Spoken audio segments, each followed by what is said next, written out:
Hi, Chris Burns from Techie Gurus here. I'm probably gonna make this short because I'm not used to holding my phone up like this. I don't do the selfie thing very much, but I'm in Florida. I'm at a conference, so the title of this is gonna be pretty funny. It's gonna be "What does $5 million Kevin O'Leary and Marcus Lemonis have in common?" My week. So I'm down here at a conference. First time that I've been out since December of 2019, as far as traveling or anything like that. So. What I wanted to cover is I saw Marcus Lemonis speak as well as Kevin O'Leary, and they were talking about the struggles in their businesses with cybersecurity, and I just kind of wanted to debrief a little bit on that and then actually go into the $5 million story. So basically this morning we saw Kevin O'Leary talk about it, and he has 56 businesses that he's managing right now, and cybersecurity is one of his biggest expenses because of how critical it is to protect his data, and he gets it. Marcus Lemonis yesterday spoke about the same thing. It's a struggle for him, finding the right company to deal with, finding the right company to actually manage their cybersecurity. And they spoke to a room of IT professionals, and we're down here trying to figure out how to sales and market better. And it really comes down to what's important to you. What's happening with the Colonial Pipeline? Let's go to that real quick.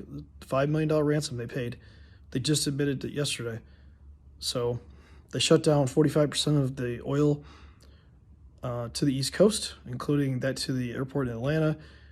People were putting gasoline in garbage bags and bins and just plastic bags in general, doing mass chaos, doing things that are quite dangerous, all because somebody had bad security practices in their business. And now you have the federal government coming down and issuing executive orders. I was on a call 2 days ago, or actually 3 days ago now, with CISA and the FBI, and they were talking about it, and they didn't know how the hackers got in, but they knew everything that was happening. So they were still debriefing with Colonial Pipeline on this. So $5 million, that was the ransom they paid. That was before they called the FBI. So DarkSide, the company responsible for that, are actually, well, technically they're a terrorist organization, but they're a company. They have a helpline, everything like that. They shut down. They announced they're shutting down because it seems like the infrastructure got seized.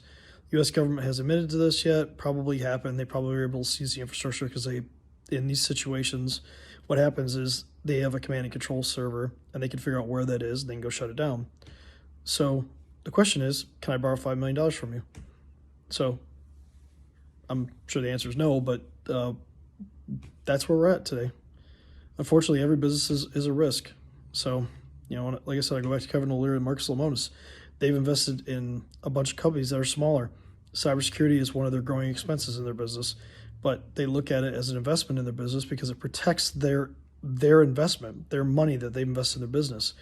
So if you're a business owner and you've been working on your business for 5, 10, 15, 20, 25 years, and it's something that you want to maybe hand down to your kids, or maybe it's your retirement, maybe your exit strategy is to sell the business and retire. Do you really want it to come down to whether one person in your company clicks on an email that maybe steals their credentials or downloads some sort of ransomware that you're now ransomed off? Or maybe it's a wire transfer. Maybe somebody impersonates you as the CEO, sends, or the president, and sends it to accounting and says wire money. So he wires money out of the country and it's gone. So these are the things we have to think about. Think about protecting your business, protecting your family, protecting your employees. Everybody relies on the owners of the business, of the executives of the business, the entire leadership team. You have to make the right decision. So I just want to leave you with this. Think about the business, think about your employees, think about your customers, think about how many people rely on you. Look at the pipeline. Think about how many people relied on that pipeline to do the right thing and they didn't.